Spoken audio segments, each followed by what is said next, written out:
Hi guys, it's me Ubprogrammer, and from today I'm gonna start a series on deep learning, and in this video we will see how we can train our first neural network in the TensorFlow Python.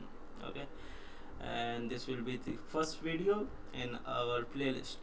And before that, I want you to know, if you are working on any custom project related to AI and stuff, you can just reach out to me on the WhatsApp or mail to discuss about it. Okay, let's get started with the project. I am using the Kaggle environment here. You can just sign up for Kaggle and use their services, because I like that, because they have GPU setup inbuilt, right? So they give you for free, and then the data sets from all over the world people are uploading here, right? So there are plenty of data sets which you can use. So that's the reasons I use that. Collab is also a great option, but you have to import your dataset to that specifically, right? Every time. Here you have dataset inbuilt in the Kaggle. Okay. So we are using MNIST as a practice toy dataset for our first video, and importing the libraries. You all know, like we're using Keras in the TensorFlow, so that's why we use that.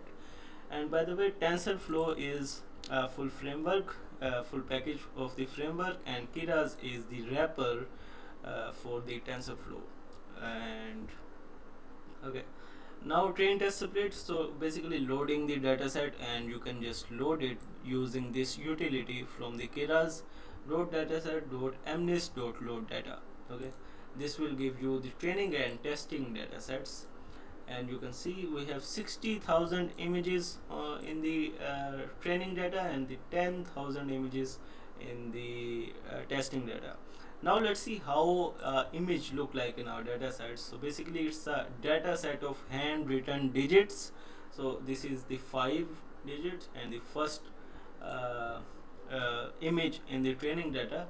So that's how we have the data set. And if you see, we have 0 1 2 3 4 5 6 7 8 9, all of these digits written in this format. Okay, and basically 10 classes. Okay, and the every image in our data set is of 28 by 28 pixel. Okay, so this thing we are using it for the scaling our data.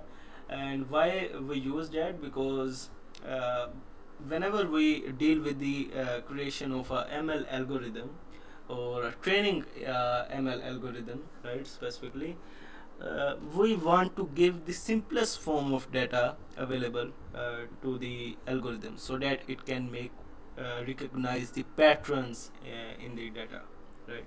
So that's why we scale our data sets, but it's not mandatory part. But in this data set we have to use that, because we are using a simple neural network to classify in 10 classes. Okay, so this thing is being done here. Now come the main training part of the model, but this is our first model, so we will discuss about that in our detail, right? So we use Keras.sequential module from the TensorFlow to create the network architecture and then train it, right? So this is the model. The first layer is the input layer, and the shape it will be containing is 28 by 28, in our case 784 neurons, because 28 multiplied by 28 is equal to this uh, number of neurons. And we are flatten it. Why we have flatten it? Because in the first I have, yeah, so whenever we deal with images, we flatten the 2D image, 2D array into a single array, right, to pass it in our network. And the same reason is because we want to simplify the data, right? Then we have the first hidden layer, which is decreasing 784 to 100 neurons. Then the second hidden layers, you can add as many hidden layers you want, but like uh, just for the starting we have two hidden layers, right?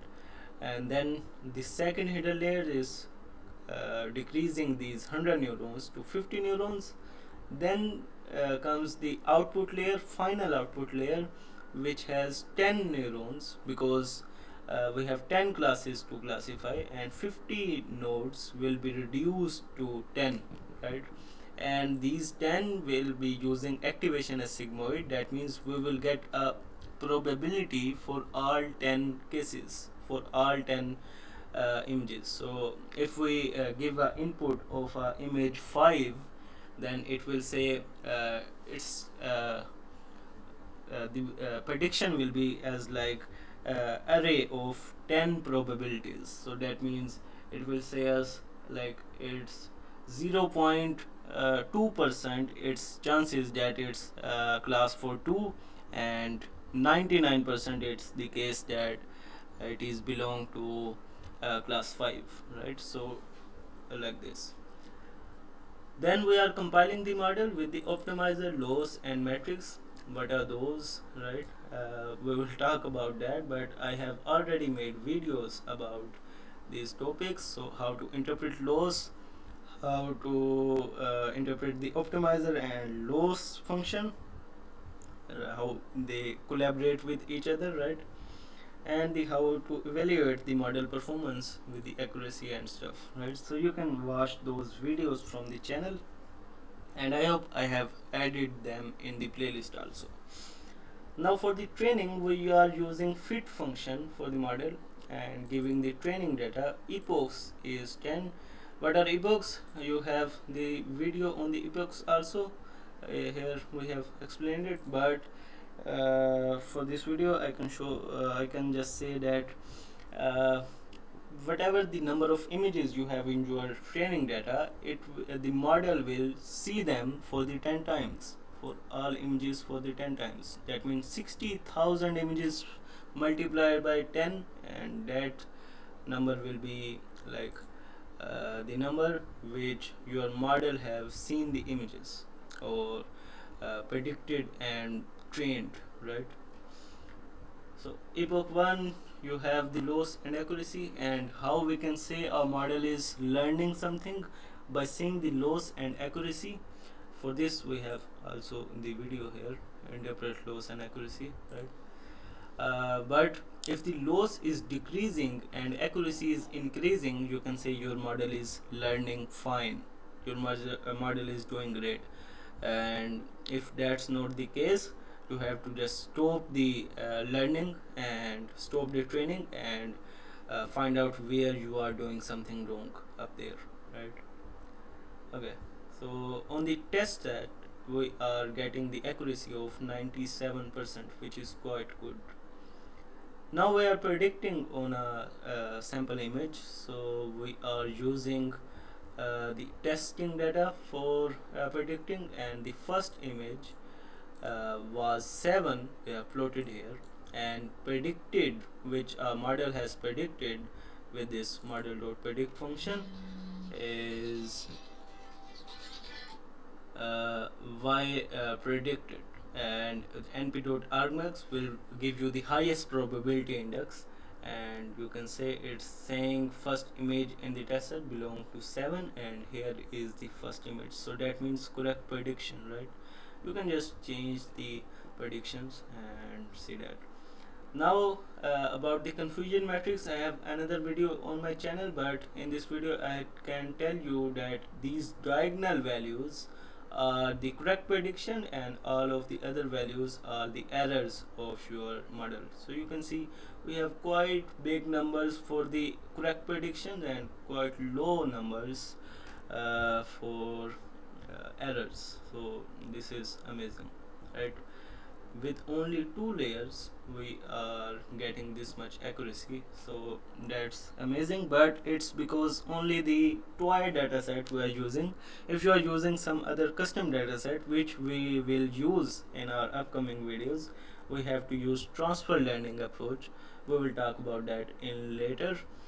Okay, so I hope you like the video, you learned something from it, and if you want the source code you can just visit the description. And that's it for now. I will meet you in the next video. Thanks for watching.